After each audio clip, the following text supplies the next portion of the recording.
ओम ज्ञानतिमिरान्धस्य ज्ञानाञ्जनशलाकया चक्षुरुन्मिलितं येन तस्मै श्रीगुरुवे नमः। गुरुवे गौरचन्द्राय राधिकाय तदालये कृष्णाय कृष्णभक्ताय तद्भक्ताय नमो नमः। हे कृष्णा करुणा सिंधु दीनबंधु जगतपते गोपेश गोपिका कांत राधा कांत नमस्तुते।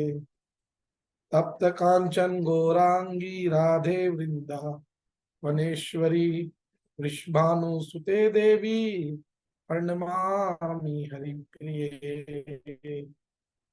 श्री कृष्ण चैतन्य प्रभु नित्यानंद श्री अद्वैत गदाधर श्रीवासादि गौर भक्त वृंदा। हरे कृष्णा कृष्ण कृष्णा हरे हरे हरे राम राम राम हरे हरे। प्रवर्तन श्री गुरुदेव के चरणों में असंख्य कोटि दंड प्रणाम करते हुए अपने अहेतु की कृपा प्रार्थना करता हूँ और आप सभी भक्तों के चरणों में भी मेरा धन्यवाद प्रणाम। हरे कृष्ण जी।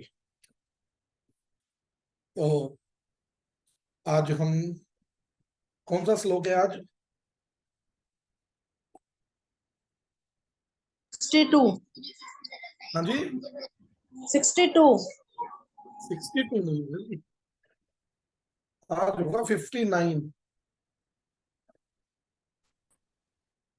59 इस वाली बुक में ना 62 है ये वाला। कोई बात नहीं। तो ऐसा है कि कल हमने क्या पढ़ा था कि जो भगवान ने कछुए के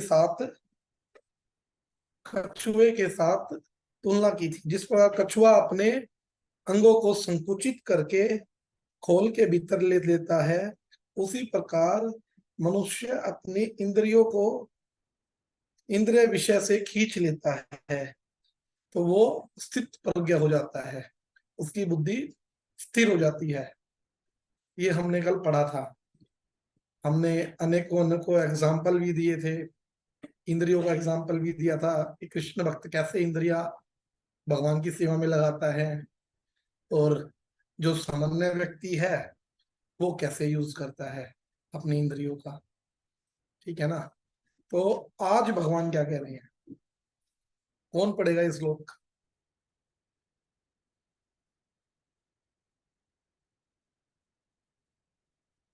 गीता दीदी आप पढ़ो श्लोक। पूजा दीदी ये बंद करो ये अपना माइक।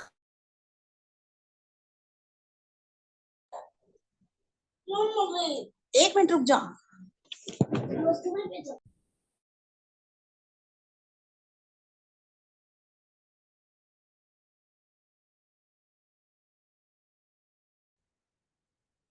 तो गीता दीदी आप पढ़िए।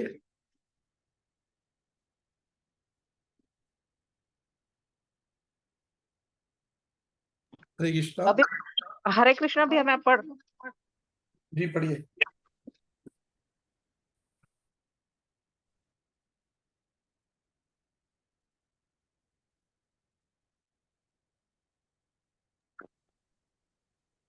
भैया ये 59 ना? ये 59 विश्या विनि विनिवर्तन्ते। विषया विनिवर्तते निराहारस्य देहिनः रसवर्जे रसो पपस्य परम दृष्टा निवर्ते। देहधारी जीव इंद्रिय भोग में से भले ही निवृत्त हो जाए पर उसमें इंद्रिय भोगों की इच्छा बनी रहती है। लेकिन उत्तम रस के अनुभव होने से ऐसे कार्यों को बंद करने पर वह भक्ति में स्थिर हो जाता। तात्पर्य: जब तक कोई अध्यात्म को प्राप्त न हो तब तक इंद्रिय भोग से विरत होना असंभव है। विधि विधानों द्वारा इंद्रिय भोग को संयमित करने की विधि वैसी ही है जैसे किसी रोगी के किसी भोज्य पदार्थ खाने पर प्रतिबंध लगाना। किंतु इससे रोगी की न तो भोजन के प्रति रुचि समाप्त होती है और न वैसा प्रतिबंध लगाया जाना चाहता है। इसी प्रकार अल्प ज्ञानी व्यक्तियों के लिए इंद्रिय संयमन के लिए अष्टांग योग जैसी विधि की संतुति की जाती है, जिसमें यम नियम आसन प्राणायाम प्रत्याहार धारणा ध्यान आदि सम्मिलित है। किंतु जिसने कृष्ण भावना अमृत के पथ पर प्रगति के क्रम में परमेश्वर कृष्ण के सौंदर्य का रसवादन कर लिया है, उसे जड़ भौतिक वस्तुओं में कोई रुचि नहीं रह जाती।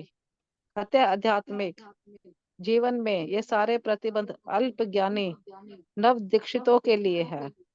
ऐसे प्रतिबंध तभी तक ठीक है जब तक वह कृष्ण भावना अमृत में रुचि जागृत नहीं हो जाती, और जब वास्तव में रुचि जग जाती है तो मनुष्य में स्वतः ऐसी वस्तु के प्रति रुचि उत्पन्न हो जाती है।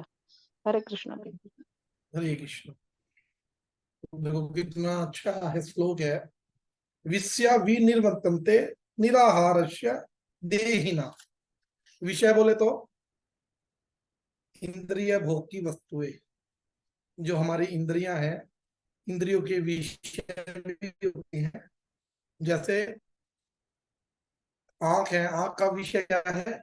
रूप देखना। तो क्या कह रहे हैं आगे? विनिर्वर्तन्ते, दूर रहने के लिए अभ्यास की जाती है निराहारस्य, निषेधात्मक प्रतिबंधों के द्वारा।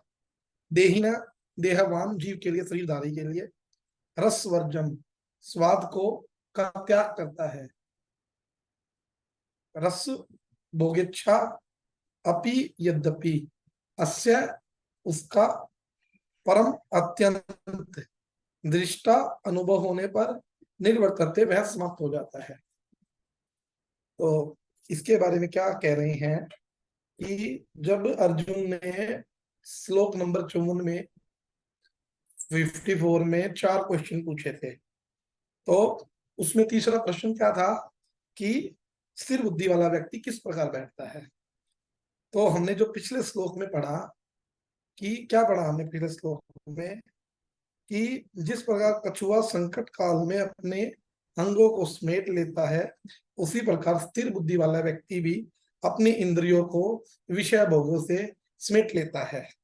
परंतु अब यहाँ प्रश्न आता है, जिस प्रकार कछुआ संकट काल में तनाव और भय की स्थिति में ही अपने अंगों को समेटता है, तो क्या उसी प्रकार जिसकी स्थिर बुद्धि होती है, जो कृष्णा कॉन्शियसनेस होता है, व्यक्ति भी भयभीत होकर विषय भोगों से अपनी इंद्रियों को समेटता है?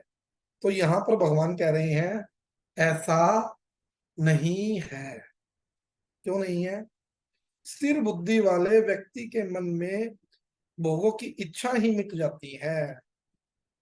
जो कृष्णा कॉन्शियसनेस होगा ना, उसको इंद्रियों के भोग करने की जो इच्छाएं होंगी वो बिल्कुल खत्म हो जाएंगी।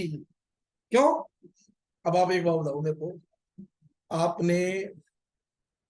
आपको पैसों की आवश्यकता है ना? आपको मैंने 5 रुपए दिए, है ना?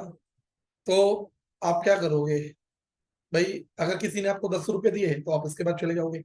हम नौकरी में यही तो करते हैं भाई। मेरे को 10 रुपए मिल रहे हैं यहाँ, किसी ने मेरे को 15 रुपए दिए, मैंने वहां चला गया। फिर किसी ने मेरे को 20 रुपए दिए, फिर मैं वहां चला गया, है ना?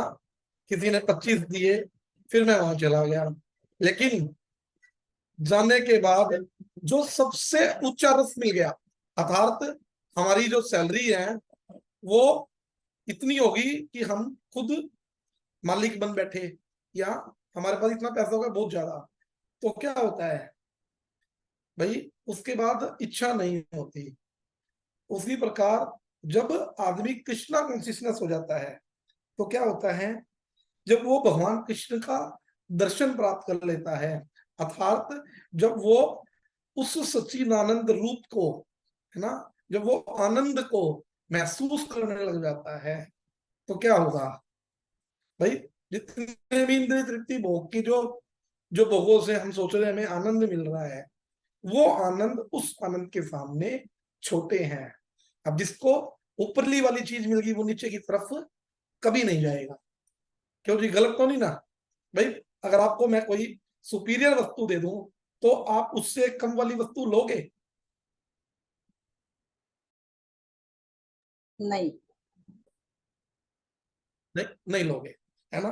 तो भगवान यही कह रहे हैं कि जो कृष्ण भक्त होता है ना भाई, क्या होता है, जो कृष्ण भक्त बन जाता है, जो भगवान कृष्ण कॉन्शियसनेस हो जाता है, तो उसकी इंद्रियां टोटली कंट्रोल में हो जाती हैं। ठीक है ना? अब हम इसको एक्सप्लेन करेंगे कि कैसे कैसे क्या क्या होता है। ठीक है, तो जो पहला शब्द है वो क्या है? विषया निर्वर्तन्ते निराहारस्य देहिना, कि जो व्यक्ति विषयों का निषेध करता है तो उसके विषय तो निवर्त हो जाते हैं, मतलब खत्म हो जाते हैं। यहाँ पर भगवान कह रहे हैं कोई व्यक्ति कृष्णा भावनामृत के अभ्यास के बिना अपने प्रयास से अपने विषयों का त्याग करता है।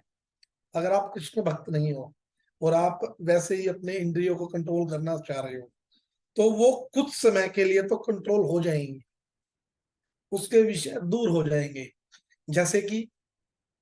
जैसे कि मैं वो करता हूँ कि मैंने 1 महीना ये नहीं खाना है ना, जैसे भाई मेरा वजन बढ़ रहा है तो भाई मुझे मीठा नहीं खाना चाहिए, है ना? मुझे वाइट चीजों से दूर रहना चाहिए, भाई मैदे के प्रोडक्ट्स नहीं खाने चाहिए, तला हुआ नहीं खाना चाहिए। ठीक है, मैंने 1 महीना 2 महीना वो किया, फ्रीज किया, तो मेरा वजन उससे टूटने लग गया।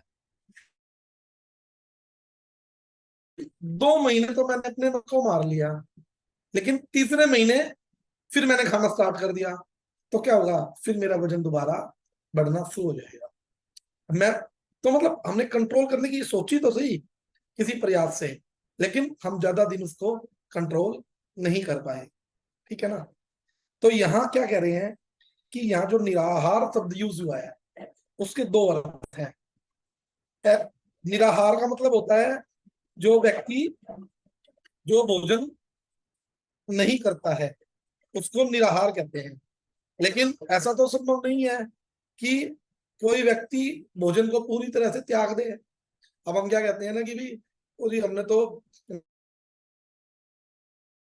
किया है ना, निर्जला किया है, तो हम उस दिन निर्जल रहते हैं, तो इसका मतलब ये तो नहीं है ना कि हमने पूरे जीवन में जल का त्याग कर दिया है। ठीक है, तो वो कह रहे हैं कि निराहार का अर्थ ये हुआ ऐसा व्यक्ति जो कम भोजन करता है या दिन में केवल एक बार करता है। अब चतुर्मास आएगा, है ना, लोग नियम बनाते हैं कि मैंने एक ही बार प्रसाद बांधा है ना, मैंने ये चीजें छोड़ दी हैं, तो इसका मतलब ये तो नहीं है ना कि भाई उसने पूरे जीवन के लिए छोड़ दी। ठीक है ना? तो पूर्व काल में ऐसा संभव था कि लोग जंगल में तपस्या करते हुए हजारों वर्षों तक केवल सूखे पत्ते खाकर और जल पानी पी के रह जाते थे, है ना। नंबर 2, ऐसा व्यक्ति जो अपनी इच्छाओं पूर्वक विषयों का त्याग करता है, जितनी भी इंद्रियां हैं उनके अपने अपने विषय ही उनके आहार हैं। आहार क्या होता है? आहार, मेरी आंख का आहार क्या है? रूप, है ना? ठीक है ना?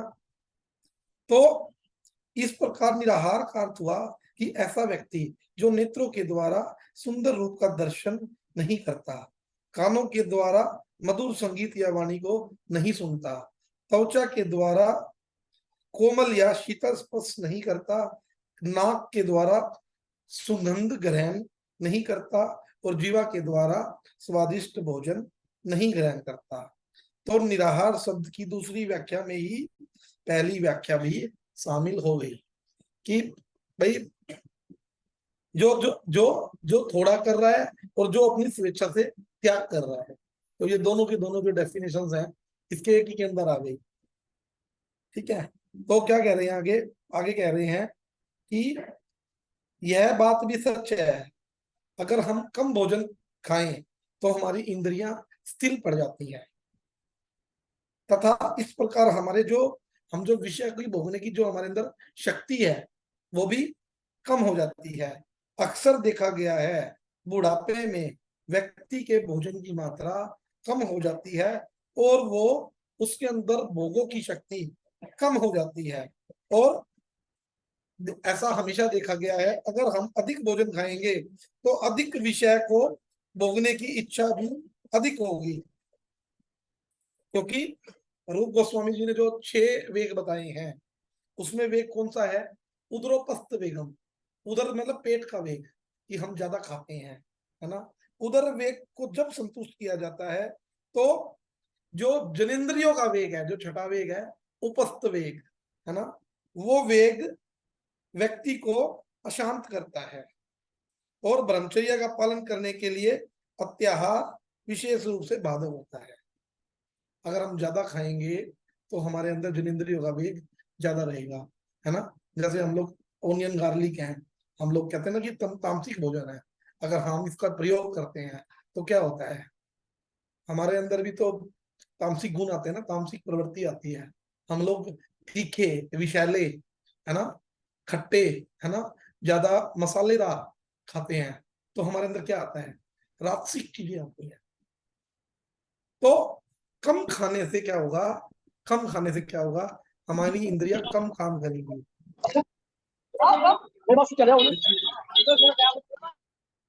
हरे कृष्ण दीदी। तो क्या कह रहे हैं यहाँ पे? फिर कह रहे हैं रस वर्जन, अर्थात विषयों के प्रति रस की अनुभूति समाप्त नहीं होती। इसके पूर्व भगवान ने कहा था कि यदि व्यक्ति विषयों का त्याग करता है तो उसके विषय तो दूर हो जाते हैं, परंतु परंतु अब यहाँ भगवान कह रहे हैं यद्यपि उस व्यक्ति के विषय तो दूर हो गए, परंतु उस व्यक्ति की उन विषयों के प्रति रस की अनुभूति समाप्त नहीं हुई। जैसे ही वह विषयों का चिंतन करता है तो तुरंत उन विषयों में उसकी आसक्ति हो जाती है। तो देखो हमारे साथ क्या होता है ना, हमने कोई चीज छोड़ दी, ठीक है, अर्थात मैं बीमार हूं, है ना, तो मेरे लिए मैं शुगर का पेशेंट हूँ, और मेरे लिए डॉक्टर ने क्या कहा है कि आपके लिए शुगर बिल्कुल बंद है, आपने शुगर अवॉइड करना है, शुगर को नहीं लेना। लेकिन मैं देख रहा हूँ कि मेरा छोटा भाई है ना, बड़े अच्छे से ठंडे ठंडे रसगुल्ले खा रहा है ना, ठंडी ठंडी ठंडाई पी रहा है, और गर्मी का दिन है, तो देखो मेरे को भी बड़ी अच्छी लगती थी, है ना। लेकिन क्या हो रहा है, मैं देख रहा हूँ, है ना, और जो मेरी इंद्रियां हैं वो चाह रही है कि मुझे, मेरी जीवा है वो चाह रही है ये काश ये रसगुल्ले, है ना, मुझे भी मिल जाए, है ना। क्योंकि विषय खत्म नहीं हुआ, क्योंकि जो विषय है वो हमें प्रेफराइज किया जा रहा है डॉक्टर के द्वारा कि आपने ये चीज छोड़नी है ना। ऐसे ही जो अल्प ज्ञानी व्यक्ति होते हैं वो अपनी इंद्रियों को कंट्रोल करने के लिए नियम, आसन, प्राणायाम करके अपने इंद्रियों को कंट्रोल करने की कोशिश करते हैं। लेकिन वो कोशिश थोड़े टाइम के लिए तो हो जाती है, लेकिन उसके बाद फिर वो वैसे के वैसे हो जाते हैं। तो भगवान ये कह रहे हैं कि ऐसा नहीं करना। लेकिन जो कृष्ण भक्त होगा, कृष्ण भक्त अपोजिट होगा, जो उसकी बिल्कुल सारी की सारी इंद्रियां कंट्रोल में होंगी, ठीक है। तो जो हमारे जो इस्कॉन के फाउंडराचार्य हैं, है ना, एसी भक्तिवेदांत स्वामी प्रभुपाद जी, है ना, वो कहते थे कि जब इस लेक्चर के ऊपर, इस श्लोक के ऊपर लेक्चर दिया, तो वो कहते थे निषेध ठीक है, मैं ऐसा नहीं करूंगा, परंतु इससे प्रतिक्रिया होगी। कहने का अर्थ यह है कि बलपूर्वक निग्रह चल नहीं पाएगा, ठीक है ना। मान लीजिए कोई व्यक्ति बीमार है, उसे चिकित्सक ने कहा कि आपको इन इन चीजों को नहीं खाना, तो वह भूखा मर रहा है और वो उपवास कर रहा है। मान लीजिए टाइफाइड बुखार है, टाइफाइड बुखार में चिकित्सक ने उसे किसी भी प्रकार का ठोस भोजन खाने के लिए मना किया है, जो चिकित्सक के आदेशानुसार, डॉक्टर के ऑर्डर के अकॉर्डिंग वह किसी प्रकार का कोई ठोस भोजन नहीं ग्रहण कर रहा। परंतु मान लीजिए अगर उसका भाई, है ना, चपाती खा रहा है और वह सोचता है कि काश ये चपाती मैं भी खा पाता, लेकिन डॉक्टर के आदेशानुसार उसने वो खाना बलपूर्वक मना किया है, परंतु उसको उसके अंदर खाने की प्रवृत्ति है ना। जैसे हम गंगा जी जाते हैं, गंगा जी में जाके क्या करते हैं, हम लोग स्नान करते हैं कि हमारे पाप मिट जाते हैं, है ना। पाप तो मिट गए, लेकिन क्या पाप करने की प्रवृत्ति मिटा पाती है गंगा जी? नहीं मिटा पाती, क्योंकि इंद्रिया करवा रही है ना पाप, तो हम इंद्रियों के दास हैं, इंद्रिया पाप करवा रही है। तो क्या होगा, इस भय के कारण यदि मैं खाऊंगा, ठोस भोजन खाने से बहुत बुरा परिणाम होगा, वह नहीं खा रहा। तो कहने का मतलब ये है, जिसने भौतिक भोगों को बलपूर्वक त्याग दिया है, उसका यह निषेध, उसका जो ये जो ड्रामा है, जो ये नाटक है, वो थोड़े दिन तक ही टिकता है, ज्यादा समय वो अपने इंद्रियों के ऊपर कंट्रोल नहीं कर सकता। क्यों? क्योंकि देखो, एक एग्जांपल बहुत और दे रहे हैं कि जैसे विश्वामित्र जी थे, वो योग मार्ग में बहुत आगे बढ़ना चाहते थे, लेकिन क्या हुआ, वो बड़ा ध्यान कर रहे थे। तो इंद्र ने देखा कि भैया विश्वामित्र जी तो ध्यान कर रहे हैं, अगर इनकी तपस्या सफल हो गई तो ये क्या कभी मेरा सिंहासन ना मांग ले, है ना, कभी विश्वामित्र जी कभी मेरे मेरी कुर्सी पे ना आके बैठ जाए, है ना। और हम लोगों के जीवन में भी यही रहता ही है कि हम लोग कहीं जॉब कर रहे हैं, कहीं नौकरी कर रहे हैं, तो हमारे जूनियर से हमें खतरा रहता ही है ना कि भैया कभी ये सब कुछ सीख गया, अगर सब कुछ ये करने लग गया तो ये मेरी कुर्सी पे ना आके बैठ जाए। हम लोगों को कुर्सी तो मिल गई, जैसे जो हमारे प्रधानमंत्री जी है, मोदी जी, उन्हें कुर्सी तो मिल गई, लेकिन उस कुर्सी को मेंटेन करना वो बड़ा खतरे में हो रहा है कि कभी कभी कोई अपोजिशन, है ना, कभी उनको वोट ज्यादा मिल जाए, कभी वो हो जाए, तो वो खतरा लगा रहता है ना। तो विश्वामित्र जी के साथ क्या किया इंद्र ने विश्वामित्र के साथ किया, उसके लिए मेनका को भेज दिया, है ना। और मेनका को भेजने के बाद जब मेनका ने अपने कार्यकलाप शुरू किए, अपनी पजेब के द्वारा, नुपुर के द्वारा जब ध्वनि की मधुर मधुर, तो विश्वामित्र जी का तप भंग हो गया। वो तो योगी थे, बहुत बड़े ऋषि थे, उनका यज्ञ हो गया, तो हमारी और आपकी तो बात ही खत्म। लेकिन लेकिन भगवान क्या कह रहे हैं कि ये बलपूर्वक तो आप कंट्रोल कर लोगे, लेकिन जो कृष्ण भक्त होता है वो बलपूर्वक कंट्रोल नहीं करता। वो भगवान कृष्ण का जो एक्चुअल में जो रस है, एक्चुअल में जो रस है, जिसको देखने के बाद हमें किसी चीज की आवश्यकता ही नहीं पड़ती। जैसे लोग अक्सर कहते हैं कि जब बिलव मंगल ठाकुर जी थे, बिलव मंगल ठाकुर जी ने जब बार बार आंख से वो विषय का दर्शन कर रहे थे, जब वो स्त्रियों को बार बार उनकी तरफ देखते थे, तो उनका जो भाव था, वो एक काम भाव आ जाता था उनके अंदर। तो उन्होंने देखा कि भैया ये आंख है ना, ये आंख ही दुश्मन है, ये मेरी आंख रूपी जो इंद्रिय है ना, ये बार बार ये गलत विषय का भोग कर रही है। तो उन्होंने क्या किया, अपनी सुई से अपनी आंखें फोड़ ली, है ना। लेकिन भगवान ने क्या किया, जब आंख ही फूट गई, तो उसके बाद क्या हुआ, वो जब चलने लगे, तो भगवान उसको स्वयं उनका हाथ पकड़ के वृंदावन लेके आए। लोग कहते हैं, कई बार मैंने सुना कि निधि वन में जब हम जाते हैं वृंदावन में, कि जी यहाँ कोई रहता नहीं है, और जो कोई रहता है ना, वो अंधा हो जाता है, वो मर जाता है। तो लेकिन ये अंधा होना, मरना, ये बात हम कृष्ण भक्तों के लिए ठीक नहीं है। क्यों? क्योंकि कह रहे हैं कि जिसने भगवान के दर्शन कर लिए, फिर वो इस संसार के दर्शन कैसे करेगा? जिसने भगवान का ही दर्शन कर लिया, वो इन आंखों से क्या करना है? तो अगर इन आंखों की शोभा है, तो भगवान का दर्शन करने में है। जिसने सबसे बड़ा जो रस है, अर्थात जो भगवान का सौंदर्य है, भगवान के चरण कमल है ना, भगवान का, कि भगवान किस तरीके से मोर पंखी धारण करते हैं, वैजंती माला उनके गले में है ना। तो अगर हमने वो दर्शन कर लिया, तो हमारे अंदर फिर जो और विषय है, उसको भोगने की जो इच्छा है, वो ही खत्म हो जाती है। तो कहने का विषय ये है कि बलपूर्वक तो हम 2-4 दिन अपने आप के ऊपर कंट्रोल कर सकते हैं, है ना, लेकिन हमेशा के लिए नहीं हो सकता। हमेशा के लिए कब होगा? जो कृष्णा कॉन्सियसनेस होगा। जब स्वामी महाराज जी, जो फाउंडर चाह रहे हैं इसको, उनके जब वो अमेरिका गए, तो उन्होंने देखा कि जो अमेरिकन गवर्नमेंट है वो पैसे खर्च कर रही थी अपने वहां नशा बंद करवाने के लिए, करोड़ों डॉलर खर्च कर रही थी। लेकिन क्या हुआ, लोग लोग लोग क्या बोलते हैं आपका, लोग थोड़ा मान जाते थे बलपूर्वक, जब उनके ऊपर फाइन वाइन लगता था तो वो करते थे, लेकिन वो फिर करना स्टार्ट कर देते थे।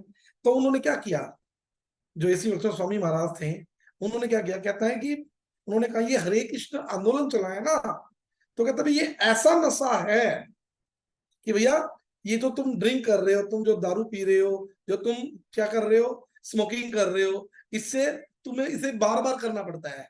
भाई अब पी शाम तक उतर जाएगा, शाम को पी सुबह तक उतर जाएगा, लेकिन जब आपको हरे कृष्ण महामंत्र का नशा हो गया तो फिर आपको और किसी नशे की आवश्यकता ही नहीं पड़ेगी। क्यों? नंद के आनंद भयो जय कन्हैया लाल की, कि भगवान का नाम एक आनंद है। जब उस आनंद रूपी नशे को आप महसूस करोगे, है ना, तो आपके जीवन में क्या आएगा, जब भगवान कृष्ण आ जाएंगे तो आपको इन इंद्रियों के द्वारा और किसी नशे की आवश्यकता ही नहीं होगी, है ना। और क्या एग्जांपल दे रहे हैं, विश्वामित्र का दिया, अब दूसरा नंबर पे एग्जांपल दे रहे हैं सोभरी मुनि का। उन्होंने क्या किया, उन्होंने देखा भाई कि विश्वामित्र जी बहुत अच्छी तपस्या कर रहे थे, लेकिन उनको मेनका के कारण उनकी तपस्या भंग हो गई। मैं क्या करता हूं, मैं इस धरती के ऊपर तपस्या नहीं करूंगा, मैं जल के अंदर तपस्या करूंगा। और सोबर मुनि जी क्या किया, वो जल में अंदर घुस के और तपस्या करने लगे, और उनके मन में ये आया यहाँ पे मेनका नहीं आ सकती, है ना, वो स्त्री जो मेनका अप्सरा है वो मेरी तपस्या को भंग नहीं कर सकती। तो उन्होंने क्या किया, जब उन्होंने तपस्या प्रारंभ आरंभ किया तो उनकी नजर पता कहां गई, एक मछली जो मछली थी, वो आपस में वो लोग स्त्री पुरुष संबंध बना रहे थे, और जैसे ही उन्होंने देखा, देखते साथ फिर उनके अंदर विषय आ गया, और उन्होंने क्या किया, फिर राजा मंदाता की 50 कन्याओं से शादी कर ली। ये विषय है, क्योंकि अगर अगर ये क्या बोलते हैं आपका प्राणायाम, अपने कंट्रोल करना योग करने से नहीं होगा। भगवान कृष्ण कह रहे हैं कि अगर आप मुझे अपने जीवन में जोड़ लोगे, अगर भक्ति योग को अपना लोगे, तो आपका जीवन आसानी से गुजर जाएगा, और आपकी जो इंद्रियां हैं, जो सेंसेस हैं, वो आपकी अपने आप कंट्रोल हो जाएंगी।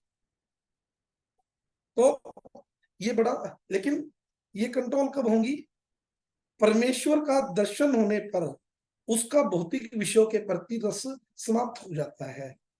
तो इस श्लोक में कहते हैं कि जिसने कृष्ण भावनामृत के पथ पर प्रकृति के कर्म में परमेश्वर कृष्ण के सौंदर्य का रसास्वादन कर लिया, उसे जड़ भौतिक वस्तुओं में कोई रुचि ही नहीं रहेगी। ठीक है ना, क्योंकि अब आप एक बार बताओ, हमारे यहाँ जब हम लोग ट्रैफिक नियम फॉलो करते हैं, हमें पता है कि हमें रेड पे रुकना है, ग्रीन पे चलना है, येलो पे चलना है, लेकिन हम लोग क्यों मानते हैं, हम लोग इसलिए मानते हैं कि नहीं तो हमें फाइन पे करना पड़ेगा। लेकिन जब हमारे हमारे अंदर ये हो जाता है कि भैया जो ये ट्रैफिक रूल्स हैं ये हमारी सेफ्टी के लिए हैं, तो फिर क्या होता है, फिर हम कभी सिग्नल जंप करते हैं, कभी हम विदाउट हेलमेट चलते हैं, हम नहीं चलते हैं। तो जब आदमी को भगवान कृष्ण कॉन्सियसनेस से जुड़ जाएगा, तो जो उसकी इंद्रियां हैं वो अपने आप काबू में हो जाएंगी, और फिर वो जो भी करेगा वो भगवान के लिए करेगा।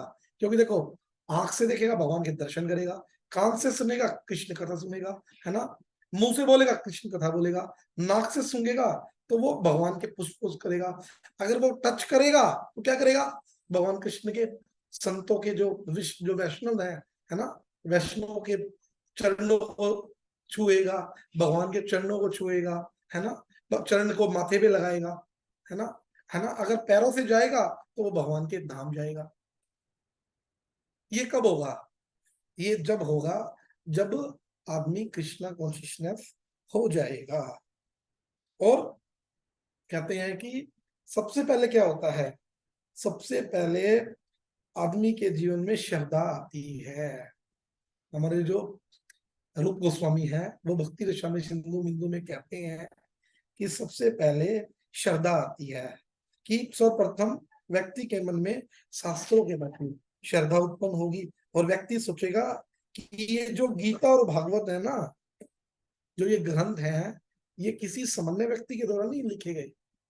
क्योंकि आजकल तो अगर आप पूछो लोगों से, लोग कहते हैं जी ये तो जी किसी ने लिखे हुए हैं। आप थे उस टाइम, मतलब नास्तिक लोग तो ऐसे ऐसे क्वेश्चन कर देते हैं, मतलब उनका कोई मतलब ही नहीं होता है। लोग कोई कृष्ण भगवान है, कहता हम क्यों माने जी, कृष्ण तो ग्वाला था, लोग ये बोलते हैं। लेकिन भगवान कृष्ण तो कुछ और ही कह रहे हैं गीता जी में, मत परतनम न किंचिद अस्ति धनंजय, कि हे धनंजय मुझसे परे कुछ भी नहीं है। जिस प्रकार एक धागे के अंदर सारे के सारे मोती गूंथे हुए हैं, उसी प्रकार ये सारा का सारा संसार मुझ पर आश्रित है। भगवान कह रहे हैं कि I am only one enjoyer, मैं अकेला एंजॉयर हूं, ऑल आर एंजॉय बाय मी, मेरे द्वारा सारे के सारे भोग्य हैं। ये इंद्रियां मैंने दी हैं, अपनी सेवा के लिए दी हैं। लेकिन हम इन इंद्रियों को भगवान की सेवा में न लगाकर हम इनको अपनी सेवा में लगा, तो जब ये इंद्रियां कब कंट्रोल में होंगी, है ना, जब हम कृष्ण भक्ति करेंगे। कृष्ण भक्ति कैसे करेंगे? हरे कृष्णा कृष्ण कृष्ण हरे हरे, हरे राम राम राम हरे हरे। क्यों? क्योंकि कलयुग के जीवों के लिए भगवान ने ये हरिनाम संकीर्तन दिया। कलयुग के जीवों के लिए वो कैसे दिया? भगवान ने कहा ये जो हरे कृष्ण महामंत्र है ना, ये कोई इस्कॉन या ये जो गौड़िया मठ वाले हैं इनका बनाया हुआ नहीं है, ये है गोलोकेर प्रेम धन हरिनाम संकीर्तन। ये गोलोक का प्रेम रूपी धन है जो चैतन्य महाप्रभु ने वहां से लाकर हमें दे दिया। जो भगवान का गोलोक धाम है, वहां जो भक्त आनंद में रहते हैं, वो कैसे रहते हैं? हरे कृष्णा कृष्णा कृष्णा हरे हरे, हरे राम राम राम हरे हरे। कि इस हरे कृष्ण महामंत्र के द्वारा आनंद में रहते हैं वो लोग। तो उसी आनंद को, उस गोलोक रूपी धन को चैतन्य महाप्रभु ने हमें कृपा करके आज से 550 साल पहले नदियां में आकर हमें ये हरिनाम महामंत्र करना सिखा दिया। क्यों? क्योंकि अगर ये हरिनाम नहीं होगा तो क्या होगा भाई, हम लोगों के अंदर विषय बहुत कुछ होगा। अब आप एक छोटी बात होगा, मेरे को आपने कभी भी कोई भी गाना सुना, एक दिन सुना, 2 दिन सुना, 3 दिन सुना, 4 दिन सुना, है ना, तो क्या होगा उसके बाद? आप उस गाने को सुनना छोड़ दोगे। लेकिन देखो, ये जो भगवान के नाम की धुनी है, आप इसको कितना भी सुन लो, इसमें आनंद पे आनंद आ रहा है, आनंद पे आनंद आ रहा है। क्यों? और ये क्या करता है? चेतो दर्पणम मार्जनम, चित्रूपी दर्पण का ये मार्जन करता है। भगवान ने इस चित्त की दर्पण के साथ तुलना की है। सपोज करो आपके घर में, आप अपने घर को बंद करके चले जाओ, है ना, और आपके घर में बंद करके जाओगे, जो आपके घर में जो मिरर होगा, है ना, मिरर के ऊपर जब आप आगे देखोगे तो बहुत सारी धूल जम जाएगी। आपने तो नहीं लगाई, लेकिन वो धूल जम जाएगी। जब आप अपने आप को उसमें देखना चाहोगे तो क्या होगा? देखना चाहोगे तो उसमें आप अपने आप को अच्छे से देख नहीं पाओगे। लेकिन जब आप उसको कपड़े से साफ करोगे तो आप अपने आप को देख पाओगे। उसी प्रकार से जो ये चित्त रूपी दर्पण है, जो ये मन रूपी दर्पण है, इसके अंदर काम, क्रोध, मोह, लोभ, मद मत्सर्य, है ना, ये चीजें आ गई हैं, जिसके कारण हमें कृष्ण कथा, भगवान का नाम हमें अच्छा नहीं लगता। तो ये क्या करेगा? ये हरिनाम ये क्या करेगा? चित्त रूपी दर्पण का मार्जन करेगा, अर्थात उसको ये साफ करेगा। और जब साफ हो जाएगा तो क्या होगा? साफ होने के बाद क्या होगा? आपकी जो इंद्रियां हैं वो अपने आप कंट्रोल में हो जाएंगी। आप कृष्ण कॉन्शियसनेस हो जाओगे। चैतन्य महाप्रभु क्या कह रहे हैं? सुखदेव गोस्वामी जी ने क्या कहा परीक्षित जी को? क्या कहा कि कौन सा श्लोक है वो? क्या था? कले दोषे निधे राजन अस्ति हो को महान गुना। कि है परीक्षित, जो ये कलयुग है ना, ये दोषों का खजाना है। इसमें दोषों की बाढ़ आ रखी है ना। आप एक बार बताओ, अगर पानी की बाढ़ आ जाए तो आपका जो मोटरसाइकिल है, आपका जो गाड़ी है, आपका जो साइकिल है, वो काम करेगा? वो नहीं करेगा। आपको उसमें नौका की आवश्यकता पड़ेगी, आपको उसमें नाव की आवश्यकता पड़ेगी। उसी प्रकार जो ये पाप रूपी पहाड़ है, कले दोषे निधि, कि ये जो कलयुग है ना, इसमें ये दोषों का खजाना है ना। इसमें पापों की बहार आ रखी है। उसमें क्या होगा, है ना, उसमें हमें इस हरे कृष्ण रूपी, है ना, गुरुदेव तो कहते हैं ये जो हरे कृष्ण महामंत्र है ना, ये गोलोक धाम का टिकट है। इसको लेने के बाद हम आसानी से भगवान के धाम जा सकते हैं। जब जब जब हमारे आचार्य से किसी, एक बार स्वामी महाराज जी के सामने एक वो आया था, म्यूजिशियन आया था। उसने कुछ, म्यूजिशियन वो बहुत करतब दिखा रहा था, ऐसे वैसे करके दिखा रहा था। तो महाराज जी ने पूछा, क्या आप भगवत धाम जा किसी को भेज सकते हो? हैं? क्या आप किसी को कृष्णा कॉन्शियस बना सकते हो अपनी इन उसके द्वारा? तो क्या कहा? कहता जी नहीं। कहता हम तो कर रहे हैं, हम तो लोग भगवान के धाम भेज रहे हैं, ये गोलोक गोलोक धाम का टिकट देके, ये हरे कृष्ण महामंत्र के द्वारा। क्योंकि ये हरे कृष्ण महामंत्र ऐसा है जो हर हर रोग की दवाई है।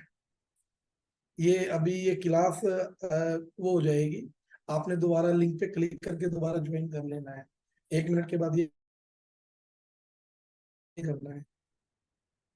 तो क्या है ना कि जो ये हरे कृष्ण महामंत्र है, वो क्या कह रहे हैं? कीर्तना देव कृष्णस्य, कीर्तना देव कृष्णस्य, कीर्तना एव, कीर्तन किसका होगा? ए मैंने ही, कृष्णस्य, भगवान श्री कृष्ण का। मुक्त